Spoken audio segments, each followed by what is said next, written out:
आदेश 39 पे बात होनी है और ये बहुत ही अधिक इंपॉर्टेंट आदेश है। प्रैक्टिकल पॉइंट ऑफ व्यू से भी बहुत ज्यादा इंपॉर्टेंट है और एग्जाम के पॉइंट ऑफ व्यू से भी ये बेहद इंपॉर्टेंट है और विशेषकर मेंस में पूछा जाएगा। प्री में इससे बहुत ज्यादा पूछा नहीं जाता है और मेंस में पूरा का पूरा सवाल आएगा और जब पूरा प्रश्न पूछते हैं तो आप जो उत्तर लिख के आते हैं वो आधा अधूरा होता है और आधा अधूरा होने के साथ साथ गलत भी होता है और इसलिए 20 नंबर में पूछा जाता है और 5 नंबर मिल जाए तो बहुत ज्यादा है। ये बेहद इंपॉर्टेंट है और अस्थायी आदेश और अंतर्वर्ती आदेश दोनों इसी में हैं। और जैसा कि हमने शुरुआत में जब हम बात कर रहे थे इंटरलोकेटरी ऑर्डर्स और आपका अस्थायी व्यादेशों पर यानी टेम्परेरी इंजंक्शन पर, तो बिल्कुल शुरुआत में हमने कहा था कि इंटरलोकेटरी ऑर्डर और जो आपका टेम्परेरी इंजंक्शन है अस्थायी व्यादेश, दोनों को इंटरिम ऑर्डर कहा जा सकता है। लेकिन फिर भी एक अंतर देखने को मिलता है। वे आदेश जो अंतर्वर्ती अभिव्यक्त रूप से कहे गए और वे आदेश जो अस्थायी व्यादेश कहे गए, तो आप देखेंगे कि अस्थायी व्यादेश की भले ही कोई परिभाषा यहां न दी गई हो, केवल इतना ही बताया आदेश 39 नियम 1 कि वे कब जारी किए जाएंगे, किन स्थितियों में जारी किए जाएंगे। ये नहीं बताया कि अस्थायी व्यादेश क्या होते हैं। लेकिन अंतर्वर्ती आदेश आप देखेंगे कि कहां नियम 6 से शुरू हो रहा है। तो नियम 6, 7 और 8 या 9 और 10 सारों को पढ़ लें तो सारे के सारे subject matter of the suit इसके बारे में है। और यही आपसे कहा गया था कि जो अंतर्वर्ती आदेश है वो subject matter of the suit इसके बारे में होता है और जो टेम्परेरी इंजंक्शन है अस्थायी व्यादेश वो पक्षकारों को संबोधित होता है। यही दोनों के बीच बेसिक अंतर है। अदरवाइज अस्थायी व्यादेश भी इंटरिम ऑर्डर ही कहा जाएगा, अंतरिम आदेश ही कहा जाएगा। और जो अंतर्वर्ती आदेश है यानी इंटरलोकेटरी ऑर्डर है उसको भी अंतरिम आदेश यानी इंटरिम ऑर्डर ही कहेंगे। इंटरिम ऑर्डर का मतलब ये है कि जो न्यायालय के अग्रिम आदेशों तक या वाद की लंबिता अवस्था में प्रभावी रहना है, जो पक्षकारों के अधिकारों का अंतिम रूप से अवधारण नहीं करता, केवल और केवल during the pendency of suit वाद की व्यवस्था को बनाए रखने के लिए या फिर वाद की विषय वस्तु के संरक्षण के लिए ये आदेश जारी किए जाते हैं। तो whether that is temporary injunction और that is the interlocutory order given under order 39 rule 6 to 10 both are interim orders. ठीक है ना, दोनों ही अंतरिम आदेश, लेकिन फिर भी दोनों की प्रकृति में फर्क है। और अक्सर आपसे प्री में यही पूछते हैं कि जो अंतर्वर्ती आदेश हैं और जो अस्थायी व्यादेश ये संबोधित किसको होते हैं। तो अंतर्वर्ती आदेश का संबंध हमेशा और हमेशा subject matter of the suit इससे होता है और ये हम नहीं कह रहे हैं। आप नियम 6, नियम 7, नियम 8, नियम 9, नियम 10 आदेश 39 के ये देखेंगे तो वहां वाद की विषय वस्तु के संबंध में ही अंतर्वर्ती आदेशों को जारी करने की शक्ति न्यायालय को दी गई है। जबकि अस्थायी व्यादेशों का संबंध ये हमेशा वाद के पक्षकारों से है। और एक चीज यहां पर और समझ लेंगे कि आप सामान्य भाषा में अस्थायी व्यादेशों को स्टे ऑर्डर इस नाम से जानते हैं। ये नाम गलत है। स्टे ऑर्डर हमेशा सुपीरियर कोर्ट के द्वारा, वरिष्ठ न्यायालय के द्वारा, ठीक है, जो कनिष्ठ न्यायालय या जो अवर न्यायालय है, यानी प्रवर न्यायालय के द्वारा अवर न्यायालय को, सुपीरियर कोर्ट के द्वारा इंफीरियर कोर्ट को उसकी कार्यवाहियों को रोकने के पॉइंट ऑफ व्यू से जारी किया जाता है। जब कोई पक्षकार किसी वरिष्ठ न्यायालय के समक्ष अपील, रिवीजन आदि के रूप में कोई कार्यवाही सुनिश्चित करता है, तो अगर जिस आदेश का वो अपील और रिवीजन कर रहा है उस आदेश की विधि संगतता जितने समय में निर्धारित होगी, उतने समय में अगर नीचे के न्यायालय की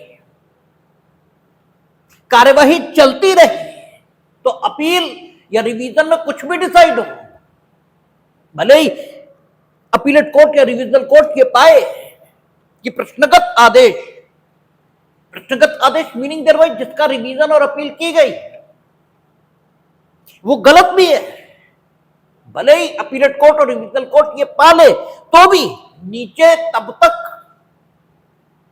मामले का अंतिम निस्तारण हो चुका होगा और तब फिर या तो अपीलेट कोर्ट और रिवीजनल कोर्ट के ऑर्डर के आधार पर दोबारा सुनवाई करिए, जिसके लिए प्रक्रिया विधि में कोई प्रावधान नहीं। और अगर प्रावधान बना भी दिया जाए तो भी यह दोहरकम करना मूर्खता ही होगी। इसलिए अपीलेट कोर्ट और रिवीजनल कोर्ट्स को एक ताकत दी जाती है, जो हम लोग पढ़ेंगे। अपील न्यायालय की शक्तियां आदेश 41, आदेश 42, आदेश 47, आदेश 44 और सीआरपीसी में पढ़ी है। तो जब अपील या रिवीजन प्रस्तुत होते हैं तो अपीलेट कोर्ट और रिवीजनल कोर्ट को निचले न्यायालय की कार्यवाहियों को रोक देने की शक्ति यह प्राप्त होती है, ताकि जब तक वे प्रश्नगत आदेश, ऑर्डर इम्प्यूग्ड, जिसका रिवीजन और अपील उनके समक्ष प्रस्तुत किया गया है, जब तक उसकी विधि संगतता, उसकी लीगलिटी वो विनिश्चित नहीं कर देते, तब तक निचले न्यायालय को मामले में अग्रिम कार्यवाही करने से वो रोकते हैं। और ये आदेश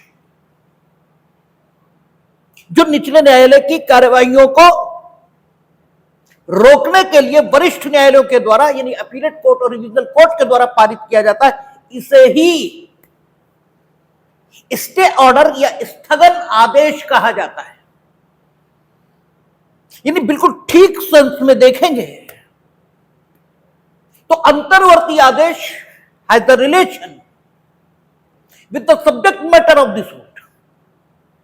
temporary injunction is related with the parties of the suit, ठीक है ना। और stay order has the relation with the court, ठीक है, उसका कोई संबंध पक्षकारों से नहीं है। और कई बार इसी पर प्री में सवाल बनते हैं कि जो स्टे ऑर्डर है वो किसको संबोधित होता है। तो स्टे ऑर्डर हमेशा और हमेशा न्यायालय को संबोधित होगा। अस्थायी व्यादेश हमेशा पक्षकारों को संबोधित होगा। अस्थायी व्यादेश को अंग्रेजी में कहेंगे टेम्परेरी इंजंक्शन, शॉर्ट फॉर्म में उसे बोलते हैं टीआई। कचहरी की भाषा में शॉर्ट फॉर्म में उसे बोलते हैं टीआई। और जो इंटरलोकेटरी ऑर्डर है वो आदेश 39 नियम 6 से लेकर 10 तक पारित किए जाते हैं और उनका संबंध वाद की विषय वस्तु से होता है। तीनों बातें अलग अलग है। और अस्थायी, ये भी आपसे पूछा जाता कि अस्थायी व्यादेश कब से प्रभावी होता है, और स्टे ऑर्डर ये कब से प्रभावी होता है। तो स्टे ऑर्डर उस समय से प्रभावी होगा व्हेन दैट विल कम्युनिकेट, जब उसे संबंधित न्यायालय को संसूचित कर दिया जाएगा। यानी जिस न्यायालय की कार्यवाही को रोका गया है उस न्यायालय को जब इंफॉर्मेशन ये मिल जाएगी कि मेरी कार्यवाही को सुपीरियर कोर्ट के द्वारा रोका गया है, केवल तब उस न्यायालय की कार्यवाही रुकेगी, अर्थात स्टे ऑर्डर प्रभावी होगा। और इसीलिए जैसे ही अपीलेट कोर्ट या रिविजनल कोर्ट स्टे करता है तो भले ही सत्य प्रति न मिल पाए, सर्टिफाइड कॉपी न मिल पाए, लोग एप्लीकेशन तुरंत लगा देते हैं, किताब स्टे हो गया है। हालांकि वो मानने के लिए बाध्य नहीं है जब तक सर्टिफाइड कॉपी नहीं आ रही है, लेकिन इसीलिए इस एप्लीकेशन को एफिडेविट से सपोर्ट कर देते हैं कि अगर हम झूठ बोल रहे हैं मेरे खिलाफ कार्रवाई करो। और जब तक सर्टिफाइड कॉपी उनके सामने प्रस्तुत नहीं होगी तब तक वो कार्रवाई चलाते रहेंगे, भले ही स्टे हो गया हो। लेकिन टेम्परेरी इंजंक्शन अस्थायी व्यादेश जैसे ही जारी होगा वैसे ही प्रभावी हो जाएगा। वो जैसे ही जारी होता है वैसे ही प्रभावी होता है, ये भी दोनों के बीच अंतर है। तो अस्थायी व्यादेश ये है क्या, ठीक है ना, और ये कब और कैसे जारी किया जाता है और क्यों जारी किया जाता है, मूल प्रश्न ये है। तो हमने कई बार आपसे चर्चा की कि जब आप सिविल सूट लाए तो मामले का अंतिम निस्तारण करने में तो बहुत समय लगेगा, क्योंकि आप आज सिविल वाद प्रस्तुत किए तो प्रतिवादी उसे ऑटोमेटिकली कोई आकाशवाणी से पता तो लग नहीं जाएगा, और उसे आदेश 5 की व्यवस्थाओं के मुताबिक बुलाने में ही समय लगेगा। फिर वो आएगा, उसके बाद लिखित कथन ये वो प्रस्तुत करे, उसके बाद फ्रेमिंग ऑफ इश्यूज ये होगा। अगर वो मामला ऐसा है जिसमें वादों का स्थिरीकरण, विवादकों का स्थिरीकरण होता है तो फ्रेमिंग ऑफ इश्यूज होगा, और न भी हो तो रिकॉर्डिंग ऑफ एविडेंस ये तो होगा ही होगा, और दोनों पक्षों का साक्ष्य रिकॉर्ड किया जाएगा, और अपने पक्ष में जितने साक्षी देंगे सबका साक्ष्य रिकॉर्ड होगा। उसके बाद बहस और फैसला, मीनिंग देयर बाय एक लंबा समय लगने वाला है, और उस बीच जो बात की विषय वस्तु है उसका संरक्षण जरूरी हो सकता है। यह बात की लंबितावस्था में किसी पक्षकार को कुछ करने से रोका जाना यह जरूरी हो सकता है।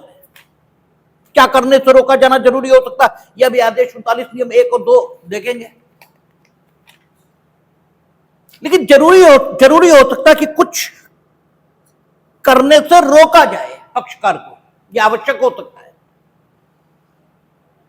अदरवाइज वादी का जो वाद लाने का उद्देश्य है उसी का कोई मतलब नहीं बचेगा। तो ऐसी दशाओं में टेम्परेरी इंजंक्शन यानी अस्थायी व्यादेश ये जारी किए जाते हैं। हमने अब तक कई बार कहा कि व्यादेश 2 प्रकार के होते हैं, और व्यादेश ये एक विशेष प्रकार का आदेश है, ठीक है। व्यादेश ये नाम है, जैसे आपका नाम कुछ भी हो सकता है।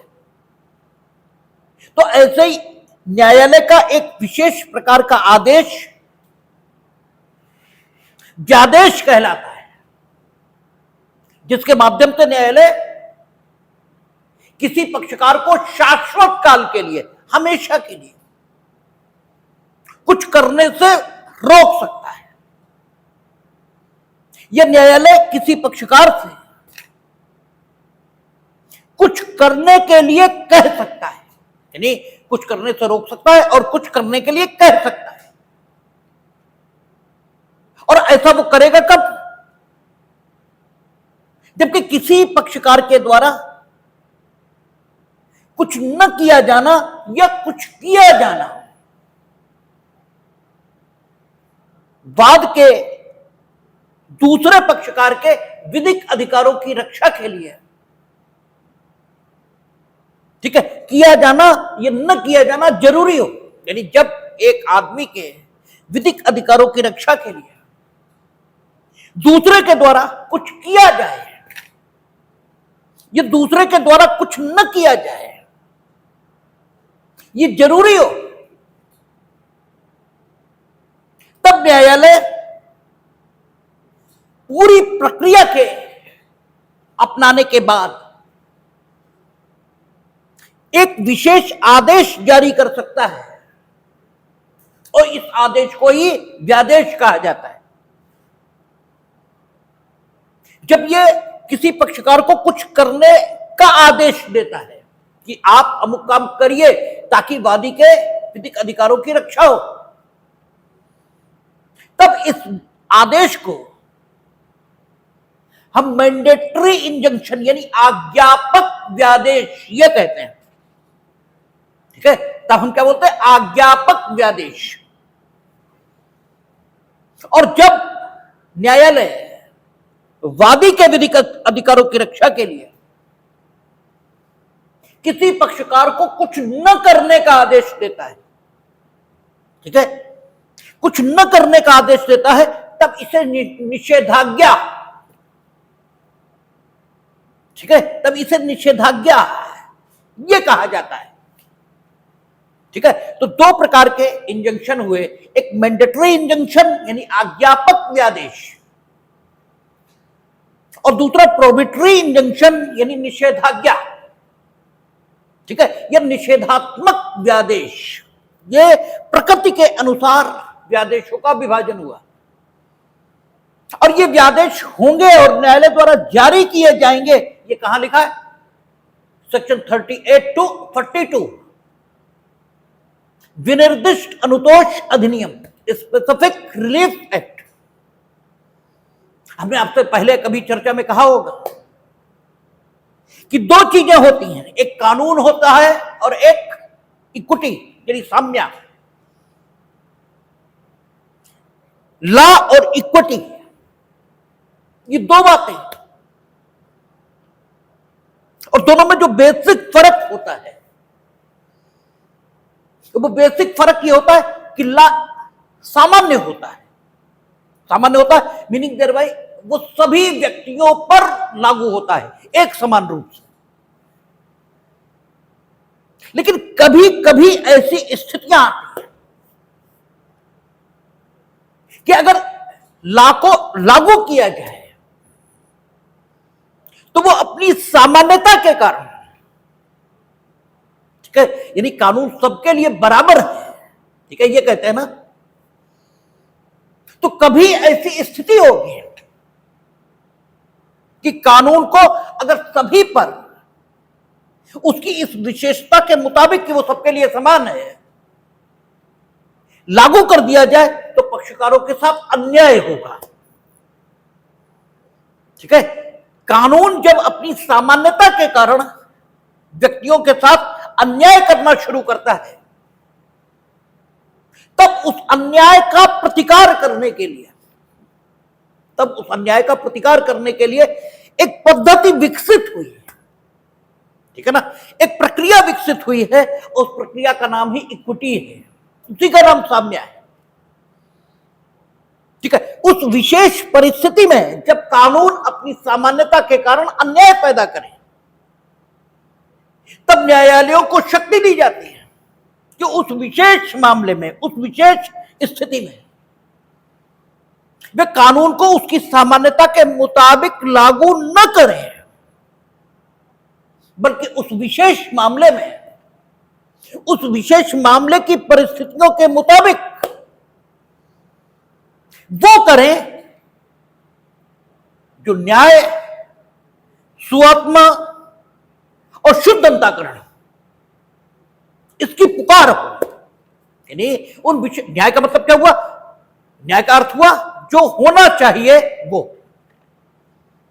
यानी विशेष मामले में क्या हो रहा है कि कानून अपनी सामान्यता के कारण अन्याय पैदा कर रहा है। तो चूंकि वो अपनी सामान्यता के कारण अन्याय पैदा कर रहा है, इसलिए अगर कानून के मुताबिक चलेंगे तो उस विशेष परिस्थिति में वो होगा जो नहीं होना चाहिए, ठीक है ना, वो हो जाएगा, इसलिए तब अन्याय होगा। तो उस विशेष मामले में जो होना चाहिए वो करिए, तो न्याय करिए, ठीक है ना। और उस विशेष मामले में न्याय करने के लिए क्या होगा? हमें कानून को दरकिनार करना पड़ेगा, तभी हो पाएगा न्याय, अन्यथा नहीं हो पाएगा, ठीक है ना। और इस पर्टिकुलर परिस्थिति में न्याय करने के लिए क्या जरूरी है, यह आप तभी जान पाएंगे जब एक सुआत्मा, यानी एक अच्छी आत्मा के रूप में अपने शुद्ध अंतःकरण से आप विचार करेंगे, तभी यह जान पाएंगे कि इस पर्टिकुलर परिस्थिति में क्या होना चाहिए। तो ये जो न्याय, सुआत्मा और शुद्ध अंतःकरण की पुकार है, ठीक है, एक विशेष परिस्थिति में है। इसी को कानून के क्षेत्रों में इक्विटी, साम्या इस नाम से जानते हैं, ठीक है। इसका विकास कहां हुआ? इंग्लैंड में।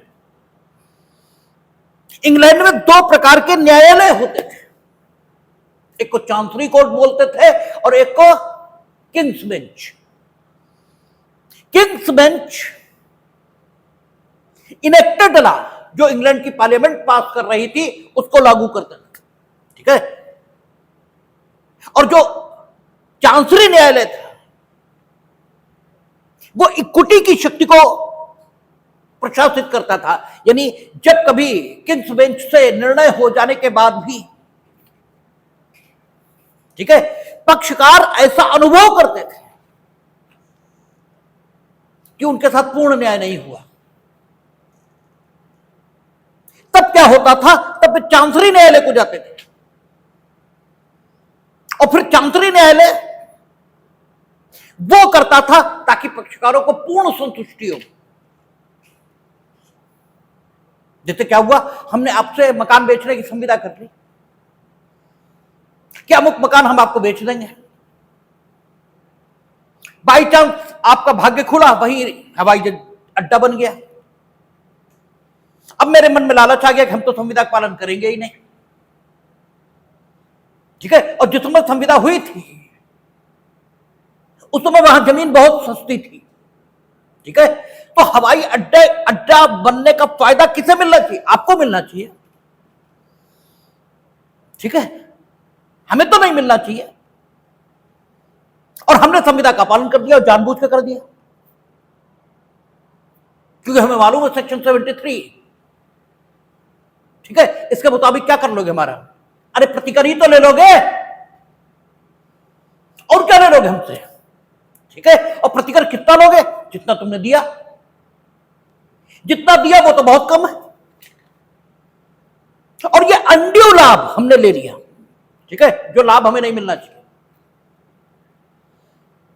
तो यहां इस विशेष परिस्थिति में कानून अपनी सामान्यता से अन्याय पैदा कर रहा है, ठीक है। भूल जाइए, ये सारे नहीं है, ऐसे मानिए, ये सारे नहीं है, ऐसे मानिए, इक्विटी नहीं है, ऐसे मानिए, केवल इंडियन कॉन्ट्रैक्ट एक्ट है। तो जो इंडियन कॉन्ट्रैक्ट एक्ट है वो क्या करेगा? वो तो कहेगा क्षतिपूर्ति लो, भाई संविदा का पालन हुआ, क्षतिपूर्ति लो। तो क्षतिपूर्ति अगर तुम्हें दिला दी गई तो क्या न्याय हुआ?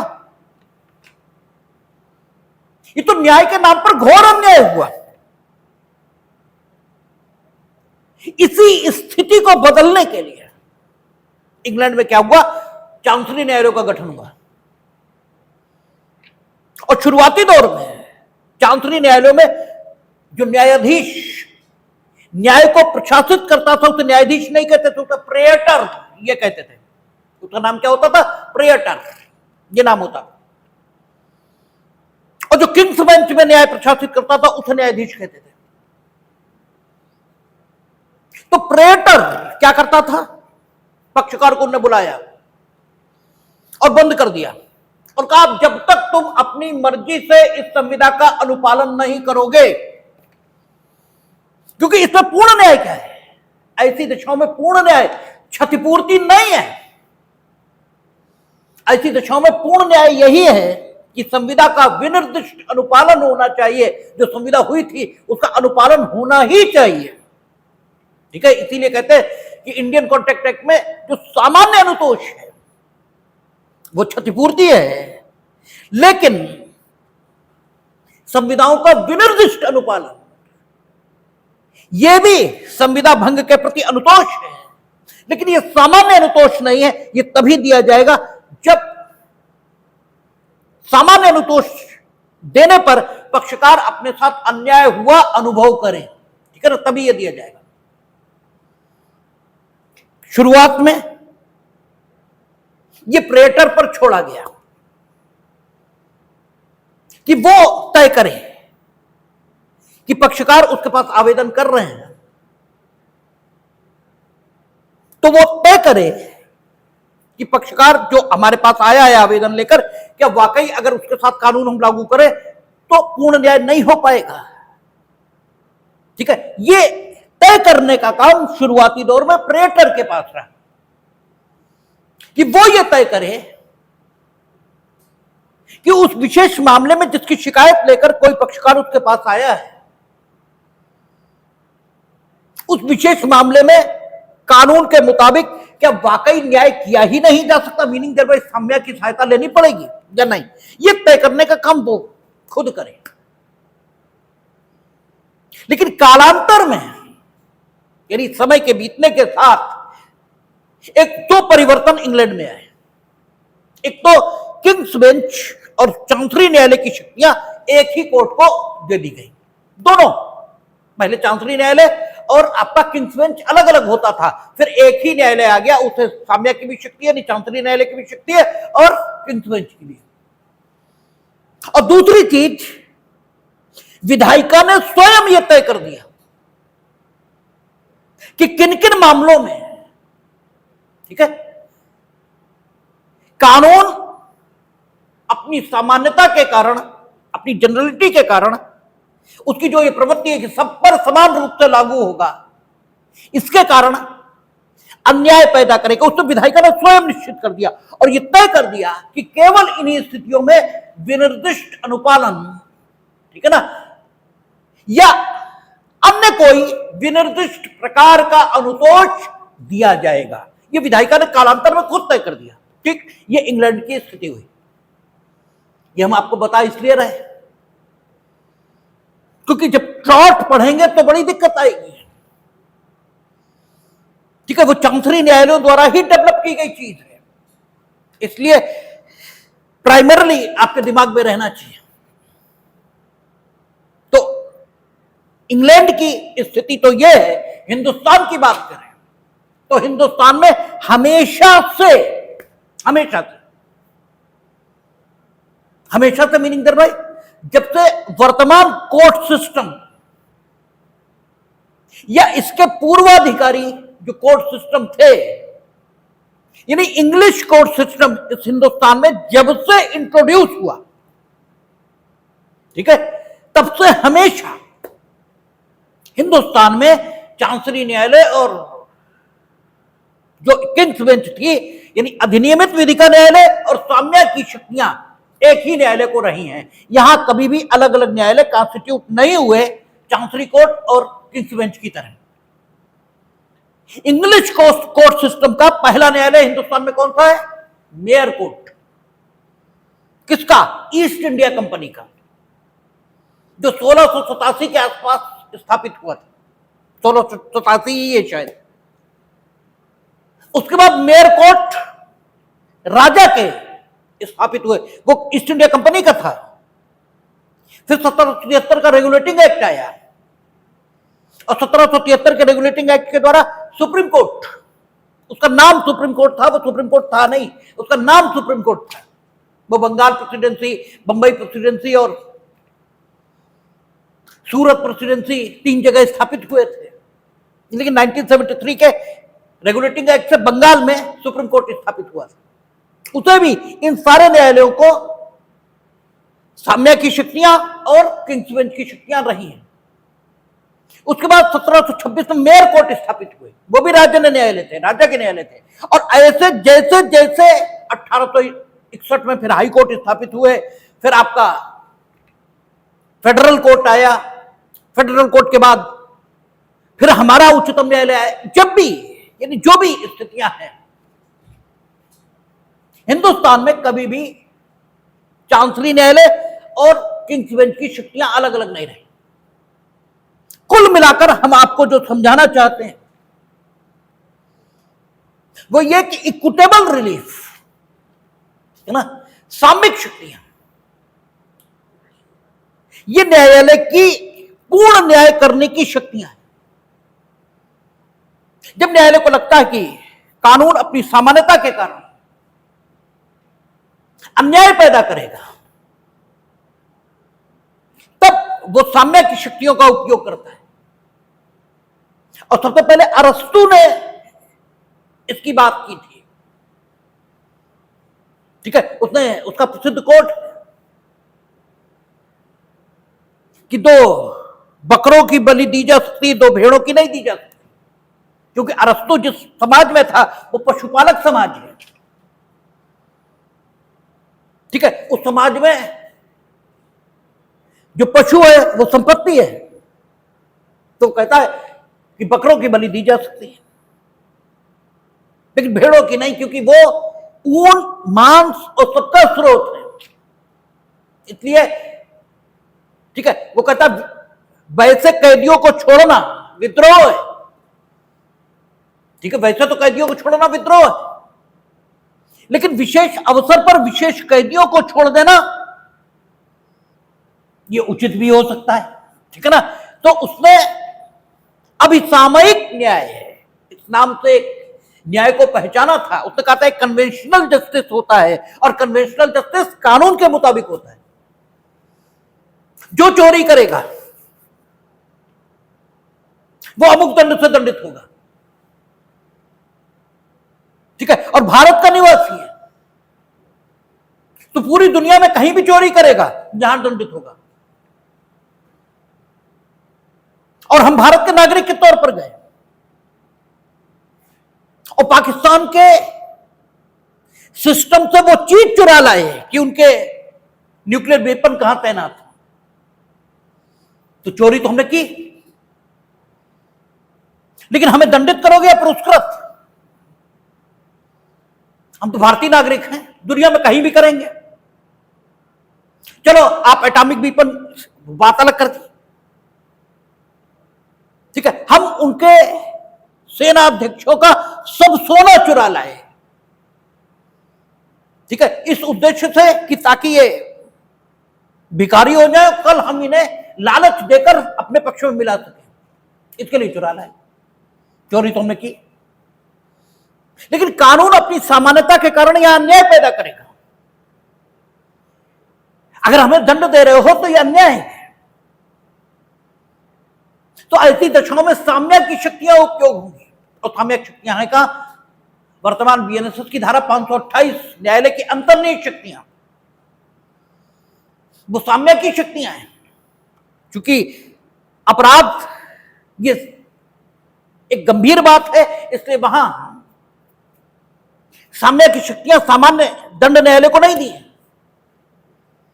लेकिन है साम्य की शक्तियां 482 पुरानी और वर्तमान में 528 बीएनएसएस।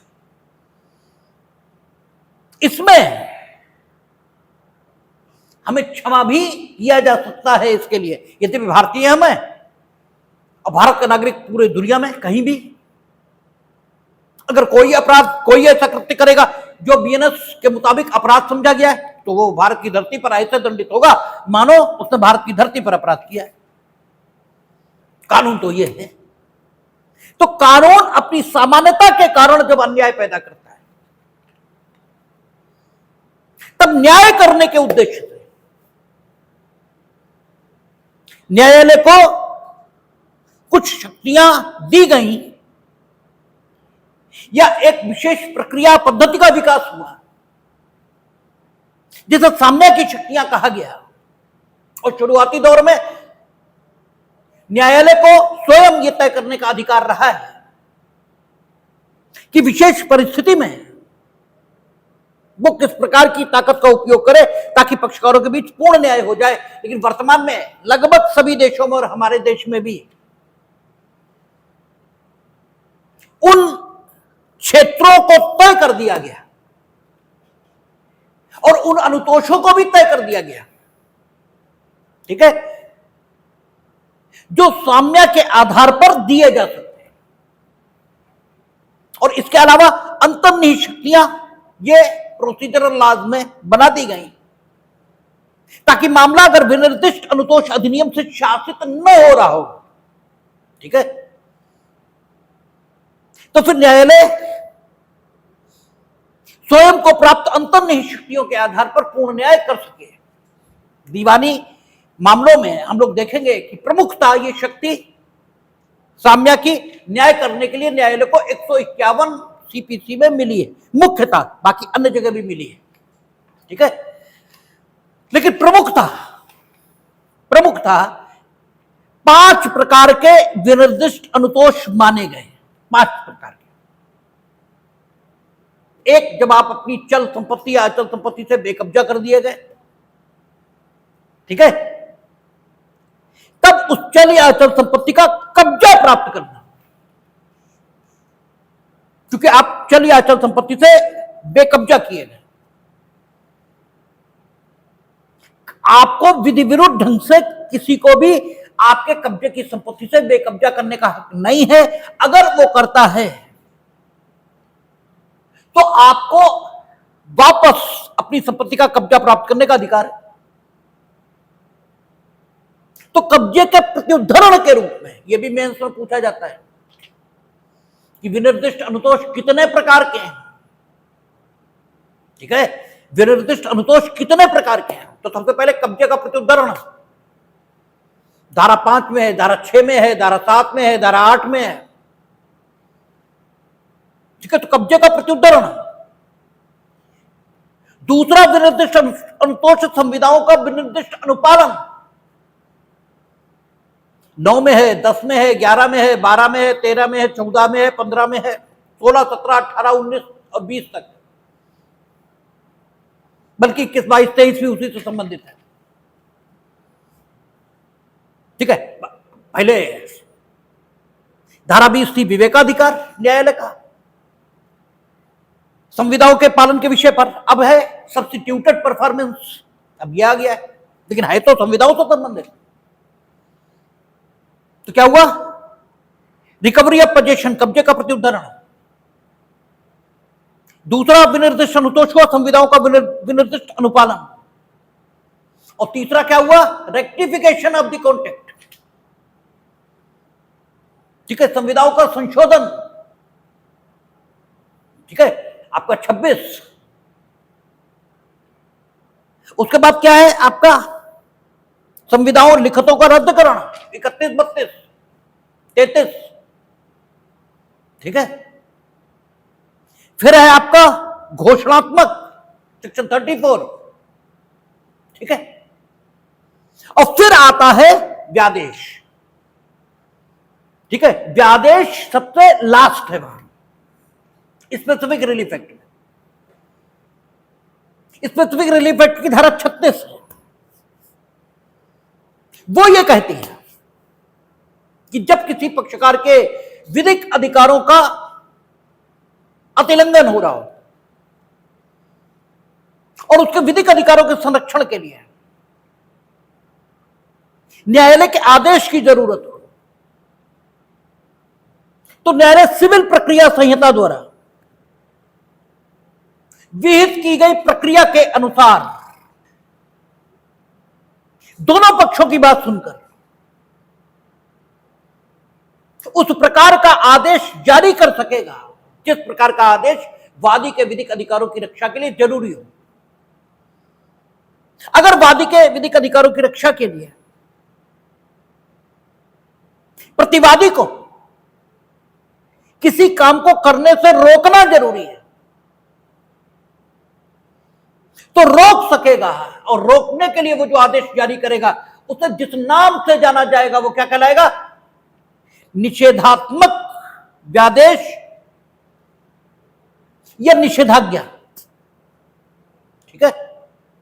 और अगर वादी के अधिकारों की रक्षा के लिए किसी का कुछ करना जरूरी है तो न्यायालय जिस आदेश को जारी करेगा उसका नाम क्या होगा? मैंडेटरी इंजंक्शन, यानी आज्ञापक व्यादेश। ये 36। और परमानेंट इंजंक्शन यानी शाश्वत व्यादेश भी कहां है? 38 में परिभाषित है। और आज्ञापक व्यादेश 39 से 40 में होगा। ठीक है ना। तो 38 से 42 तक ये दिया है। तो ये तो हुआ जब न्यायालय पूरी बात सुन लेगा। ठीक है ना। पूरी बात सुन लेगा, दोनों पक्षों की बात सुन लेगा। दोनों पक्षों की बात सुने कैसे? सिविल प्रक्रिया संहिता द्वारा विहित तरीके से। सिविल प्रक्रिया संहिता द्वारा विहित तरीका बात को सुनने का क्या है? You must institute a civil suit, and if you want to institute a civil suit you must present a plaint. आप एक वाद पत्र न्यायालय के समक्ष उपस्थित करें। धारा 26 सपठित आदेश 4 नियम 1। ठीक है। तभी तो सिविल वाद संस्थित होगा। उसके बाद प्रतिवादी आएगा और सारी कार्यवाही चलेगी। लेकिन इस सब में समय लगने वाला है। समय लगकर पता लगेगा कि वादी जो मांग कर रहा है कि उसके विधिक अधिकारों की रक्षा के लिए व्यादेश की सूरत में एक आदेश न्यायालय द्वारा दे दिया जाए, ये दिया जाए ये न दिया जाए, ये तो सुनवाई से पता लगेगा। ठीक है। और सुनवाई में समय लगेगा। ठीक है। तो जिस दिन वाद दायर किया जाएगा, जिस दिन वाद दायर किया जाएगा और जिस दिन अंतिम रूप से आदेश जारी किया जाएगा, ठीक है, इसके बीच में जब आप सुन लेंगे तब तो आप शाश्वत काल के लिए, हमेशा के लिए, कि आप ये नहीं करेंगे या आप ये करेंगे। ठीक है। तब तो आप शाश्वत काल के लिए वो चीज मीनिंग दिलवाई, वो आदेश जारी कर देंगे। दोबारा उस आदेश को जारी करने की कोई जरूरत ही नहीं, क्योंकि आपने फाइनली सुन लिया और शाश्वत काल के लिए, हमेशा के लिए एक आदेश जारी कर दिया कि भविष्य में ये काम नहीं होगा, ये भविष्य में आप ये काम करेंगे। बात खत्म हो गई। लेकिन जिस दिन वाद दायर हुआ, ठीक है, और जिस दिन ये आदेश हुआ, इसके बीच में जो समय है, इसके बीच वादी के विधिक अधिकारों का उल्लंघन लगातार होने दिया जाए, यह भी तो अच्छी बात नहीं। ठीक है। अगर फाइनली हमने ये पाया कि वादी वाकई he was entitled for the relief claimed, जो उसने दावा किया था जिस अनुतोष का, उसका वो अधिकारी था। अंतिम रूप से हमने ये पाया, दो ही बातें पाई जा सकती हैं कि the relief which has been claimed by the plaintiff, he is entitled for that और he is not entitled for that. दो ही बातें तो पाई जा सकती हैं, तीसरी बात तो नहीं हो सकती। तीसरी बात हो ही नहीं सकती। तो वाद के अंतिम निस्तारण के वक्त अगर हमने ये पाया कि वादी अपने द्वारा दावाकृत अनुतोष का अधिकारी नहीं है, तब तो कोई बात नहीं, तब तो कोई बात नहीं। लेकिन अगर हमने ये पाया कि वादी अपने द्वारा दावाकृत अनुतोष का उसी दिन अधिकारी था जिस दिन उसने मुकदमा दायर किया, जिस दिन उसने पहली बार शिकायत की, अरे अधिकारी था उसी दिन, तभी तो हमने अंतिम रूप से पाया है, अन्यथा पाते कैसे। ठीक है। तो ये वाद की लंबितावस्था में जो उसका नुकसान होता रहा और हमने कुछ भी नहीं किया, ये कोई अच्छी विधिक स्थिति, अच्छी विधिक व्यवस्था नहीं कही जा सकती। ठीक है। हमें कोई तो व्यवस्था करनी होगी, कोई तो व्यवस्था करनी होगी ताकि अगर वादी के विधिक अधिकारों को नुकसान पहुंचने की स्थिति है, तो वो जिस दिन मुकदमा फाइल करे और जिस दिन मुकदमे का निर्णय हो, इस अवधि में, इस बीच की अवधि में उसका विधिक अधिकारों की रक्षा हो सके। हमें कोई तो व्यवस्था करनी होगी, ठीक है। और अगर हम कोई व्यवस्था नहीं कर रहे तो हमारी पद्धति, हमारी प्रक्रिया कानून की, ये आदर्श नहीं हो सकती, ठीक है। ये आदर्श नहीं हो सकती, ये बेहतर नहीं हो सकती। लेकिन एक दिक्कत है, और वो दिक्कत क्या है कि अंतिम रूप से यह भी तय हो सकता है कि वादी उस दावाकृत अनुतोष का अधिकारी नहीं था, यह भी तय हो सकता है, ठीक है। यह भी तो तय हो सकता है। तो अगर मुक्त हाथ से, अगर हम खुले हाथ से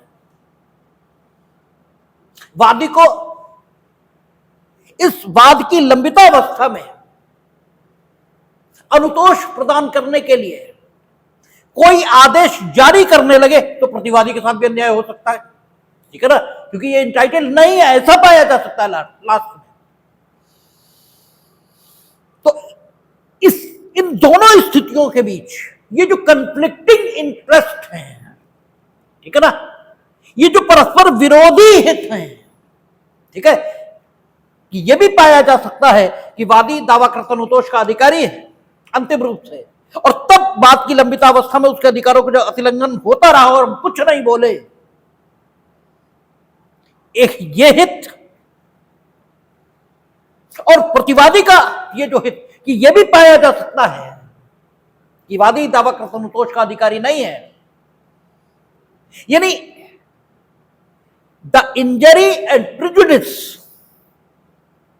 विच may be likely to cause plaintiff, ठीक है ना, जो वादी को नुकसान हो सकते हैं, वादी के संभावित नुकसान और प्रतिवादी के संभावित नुकसान, इन दोनों के बीच हमें बैलेंस बिठाना है, ठीक है ना, और एक वर्केबल फार्मूला, एक ऐसा कार्यक्रम, ठीक है, एक ऐसी स्थिति का निर्माण करना है जिसमें ना तो वादी का बहुत नुकसान हो और ना प्रतिवादी का बहुत नुकसान हो, ठीक है। तो इस वर्केबल फार्मूला को इवॉल्व करने के पॉइंट ऑफ व्यू से आदेश 39 की रचना की गई, ठीक है। आदेश 39 नियम 1 और 2, इसकी रचना इसलिए की गई कि एक वर्केबल फार्मूला डेवलप किया जा सके, विकसित किया जा सके, दोनों पक्षों के कंफ्लिक्टिंग इंटरेस्ट को ध्यान में रखते हुए। और अस्थायी व्यादेश को परिभाषित किया 37 में, वहां एसआरए में, और उन्होंने कहा अस्थायी व्यादेश कौन सा होता है? अस्थायी व्यादेश होता है वो जो न्यायालय के अग्रिम आदेशों तक दिया गया है, ठीक है, और यह जो वाद की लंबिता अवस्था में ही लागू रहना है, उसके बाद नहीं, और जो सिविल प्रक्रिया संहिता द्वारा विनियमित प्रक्रिया से जारी हुआ है, ठीक है ना, यानी आदेश 39 की प्रक्रिया से जारी हुआ है, और जिसका जीवन काल कितना है, न्यायालय का अग्रिम आदेश या वाद की लंबिता अवस्था, पेंडेंसी ऑफ द सूट, उसी समय तक रहेगा, ठीक है। और इसका उद्देश्य क्या है कि एक वर्केबल फार्मूला विकसित किया जा सके ताकि वादी और प्रतिवादी के बीच जो विवाद है उससे उनके हितों को जो नुकसान पहुंच सकता है, उसके संबंध में पक्षकारों के अधिकारों के संरक्षण के लिए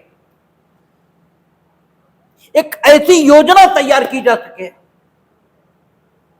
जो पक्षकारों के अधिकारों के अंतिम निस्तारण तक काम कर सके, ठीक है। इसलिए आदेश 39 नियम 1 और 2 की रचना हुई, और चूंकि यह पूर्ण न्याय करने के उद्देश्य से, इनका उद्देश्य क्या है कि भाई अंतिम निस्तारण अभी हुआ नहीं, कानून कहता है जिसका अधिकार हो उसे मिलना चाहिए, और कानून की इस सामान्य अवस्था को अगर हम लागू कर दें पूरी तरह सख्ती के साथ, तो जो पता लगेगा किसका अधिकार है, तो उसे दिला देंगे। लेकिन जब तक पता नहीं लगता, इस कारण क्योंकि तुम अपनी प्रक्रिया पूरी नहीं कर पा रहे, भाई उसने तो शिकायत करी दी और तुम अपनी प्रक्रिया पूरी नहीं कर पा रहे, तुम्हारी पता लगाने की जो प्रक्रिया है उसका कारण पता नहीं लगा है, तो ऐसी दशा में इसके अधिकारों का अतिलंघन होते रहने देना यह किसी भी दशा में उचित तो नहीं कहा जा सकता। वादी कहता है ये हमारे खिलाफ रोज मानहानिकारक लेख छापते हैं, ठीक है। अब वो लेख जो ये रोज छापते हैं वो आपके संबंध में सत्य संभाषण है या मानहानि कारक लेख है, इसका तो परीक्षण होगा, इसका परीक्षण होगा। आप कहते हो ये मानहानिकारक, हम तो कहते हैं सत्य संभाषण है, ये है ही नीच आदमी, तो हमने लिखा नीच आदमी है तो क्या गलत लिखा, यही चोर तो हमने लिखा तो क्या गलत लिखा। अब ये नीच आदमी चोर है या नहीं है, इसका तो परीक्षण होगा। अब परीक्षण करो तुम 2 साल में, और तब तक हम रोज अपने लिख रहे हैं कि नीच आदमी है, चोर है, नीच आदमी है, चोर है, नीच आदमी है, चोर है। जो चुनाव लड़ने तैयार गए तब तक तुमने 2 साल बाद बता दिया कि नीच आदमी और चोर नहीं है, इन्हें 2 लाख रुपए देने पड़ेंगे, तो इनका तो बहुत नुकसान हो गया, ठीक है। तो सवाल यह है कि ड्यूरिंग डिपेंडेंसी ऑफ सूट इनके विधिक अधिकारों की रक्षा के लिए एक वर्केबल फार्मूला तो डेवलप किया जाना चाहिए था कि ड्यूरिंग डिपेंडेंसी ऑफ सूट आप नीच और चोर नहीं लिखेंगे, ठीक है। जब फाइनली डिसाइड हो जाए नीच और चोर है तो खूब पोस्टर छपवाना कि नीच और चोर है, लेकिन दूसरी ओर एज ए पब्लिशर मेरा अधिकार है, ठीक है। एज ए पब्लिशर मेरा भी तो अधिकार है कि हम सत्य जनता के सामने रखें ये नीच और चोर वाकई है, अंतिम रूप से यही तय होगा। तो हमें क्यों रोक दिया जाए इस समय, ठीक है। यही वो विरोधी हित हैं, ठीक है, जिनके बीच समन्वय बिठाना है, और उन समन्वय को बिठाने का काम अस्थायी व्यादेश जारी करके न्यायालय करता है, ठीक है। जरा देखें आदेश 39 नियम 1 व 2 कहता वे दशाएं जिनमें अस्थायी व्यादेश दिया जा सकेगा, ये नहीं कहा उसने दिया जाएगा। पहली बात उसने कही जहां किसी वाद में शपथ पत्र द्वारा या अन्यथा ये साबित कर दिया जाता है, ठीक है। तुम खाली कह रहे हो कि ये हमें चोर लिखते हैं रोज और हम चोर नहीं हैं, इससे नहीं काम चलेगा, ठीक है। शपथ पत्र द्वारा या अन्यथा आप ये साबित करो, हालांकि यहां साबित करना आपका उतना कठोर नहीं होगा जितना फाइनली आपको साबित करना, लेकिन शपथ पत्र द्वारा या अन्यथा आप ये साबित करो कि वाद में विवादग्रस्त किसी संपत्ति के बारे में खतरा है, कि वाद का कोई भी पक्षकार उसका दुर्व्ययन करेगा, उसे नुकसान पहुंचाएगा या अन्य संक्रांत करेगा, या डिग्री के निष्पादन में उसका सदोष विक्रय कर दिया जाएगा, ठीक है। यानी एक स्थिति यह है, आगे आ जाएगा, अभी जो हम उदाहरण दे रहे हैं ये भी आ जाएगा, लेकिन यह भी स्थिति है कि इमूवेबल प्रॉपर्टी के संबंध में मुकदमा लाए और तुम बात के मतलब न्यायालय के समक्ष साबित किया गया कि बात का जो दूसरा पक्षकार है वो during dependency of suit property को ट्रांसफर करेगा या उसे नुकसान पहुंचाएगा, तो आप कहेंगे अगर ट्रांसफर कर देगा तो क्या टीपीए में लंबित वाद का सिद्धांत है, ठीक है। लंबित वाद का सिद्धांत क्या कहता है इस समय बताने की जरूरत नहीं है, लेकिन मोटे मोटे में आप समझ लो, अगर ड्यूरिंग डिपेंडेंसी ऑफ सूट आप कोई प्रॉपर्टी ट्रांसफर भी कर दोगे तो भी लंबित वाद के सिद्धांत के मुताबिक जीतने वाले पक्षकार की सेहत पर कोई असर नहीं आएगा। लंबित वाद का सिद्धांत जो कुछ कहता है वो नक्शल में उसका लब्बो-लुआब यही है, ठीक है ना। तो इससे कोई फर्क नहीं पड़ता, लेकिन फिर भी आदमी के सामने दिक्कतें तो आएंगी लंबित वाद के सिद्धांत के होते हुए भी। इसलिए अगर यह साबित किया जाता है कि वाद में विवादग्रस्त संपत्ति इसके बारे में खतरा है कि वाद का कोई भी पक्षकार उसका दुर्व्ययन करेगा उसे नुकसान पहुंचाएगा या अन्य संक्रांत करेगा, कहीं और ट्रांसफर कर देगा, या डिग्री के निष्पादन में उसका सदोष विक्रय कर दिया जाएगा, अथवा प्रतिवादी अपने लेनदारों को कपट वंचित करने की दृष्टि से अपनी संपत्ति को हटाने या व्यनित करने की धमकी देता है। अपने लेनदारों को कपट वंचित करने की दृष्टि से, वैसे हटा रहा है तो कोई मतलब नहीं, वैसे तो अपनी संपत्ति हटाने का हक है भाई, ठीक है, हटाएगा, इसमें क्या बात है। लेकिन अपने लेनदारों को कपट वंचित करने की दृष्टि से अपनी संपत्ति को हटाने या व्यनित करने की धमकी देता है या आशय रखता है। प्रतिवादी वादी को बाद में विवादग्रस्त किसी संपत्ति से बेकब्जा करने की या वादी को उस संपत्ति के संबंध में अन्यथा क्षति पहुंचाने की धमकी देता है, ठीक है। अच्छा, और दो भी देख लो, संविदा भंग करने से या किसी भी प्रकार की अन्य क्षति करने से प्रतिवादी को अवरुद्ध करने के किसी भी वाद में, प्रतिवादी को किसी भी प्रकार की क्षति, ठीक है, किसी भी प्रकार की क्षति, तो मानहानि प्रतिष्ठा को क्षति ही है। अभी आगे हम नहीं पढ़ रहे, आदेश 39 नियम 1 व 2 आगे हम नहीं पढ़ रहे, ठीक है। अपकृत्य 3 प्रकार के हैं, जीवन को नुकसान आप पहुंचा रहे हैं, संपत्ति को आप नुकसान पहुंचा रहे हैं, या प्रतिष्ठा को नुकसान पहुंचा रहे हैं, ठीक है। तो मानहानि अन्य प्रकार की क्षति इस शब्द में आती है। आगे हम नहीं पढ़ रहे आदेश 39 नियम 1 व 2 को, अभी नहीं पढ़ रहे, आगे देखेंगे।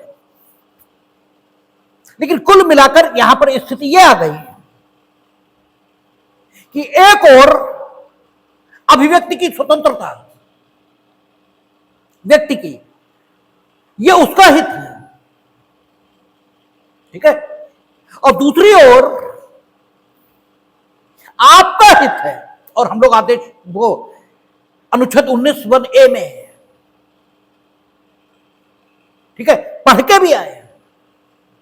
अनुच्छेद 19 वन ए में 6 प्रकार की स्वतंत्रता, अभिभाषक व्यक्ति की स्वतंत्रता तो है ही है, लेकिन प्रतिबंध लगाने के हेड भी अनुच्छेद 19(2) में दिए गए हैं, और वहां जो शीर्षक दिए हैं प्रतिबंध लगाने के, वहां मानहानि भी शीर्षक है कि मानहानि अगर आप अपने बोलने के माध्यम से किसी की कर रहे हो तो आपके बोलने को भी प्रतिबंधित किया जा सकता है।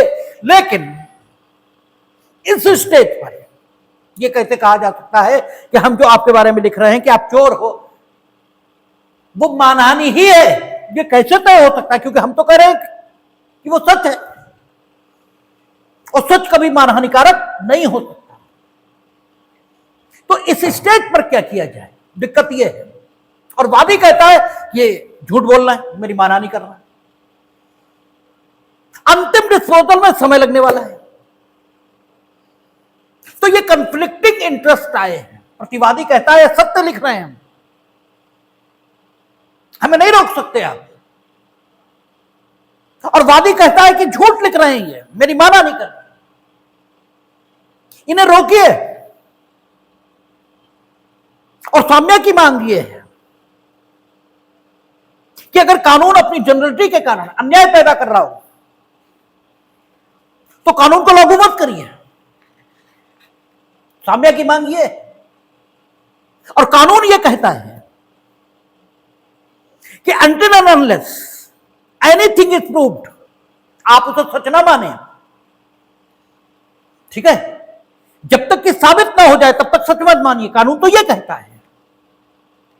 तो वादी जब तक साबित नहीं करता कि मानहानि कर रहे हैं, सच नहीं बोल रहे हैं, तब तक वादी को कोई संरक्षण नहीं मिलना चाहिए, कानून कहता है, ठीक है। लेकिन अगर अंतिम रूप से वादी की बात सच पाली गई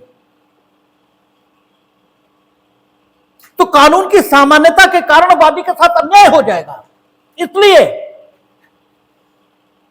अस्थायी व्यादेश साम्य ने इसका आविष्कार किया, ठीक है। साम्य ने क्या आविष्कार किया? अस्थायी व्यादेश।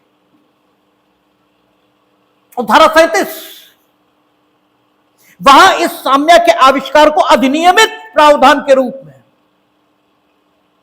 लिख दिया गया, ठीक है, अधिनियमित प्रावधान के रूप में लिख दिया गया। और यह कहा गया कि न्यायालय के अग्रिम आदेशों तक या वाद की लंबित अवस्था में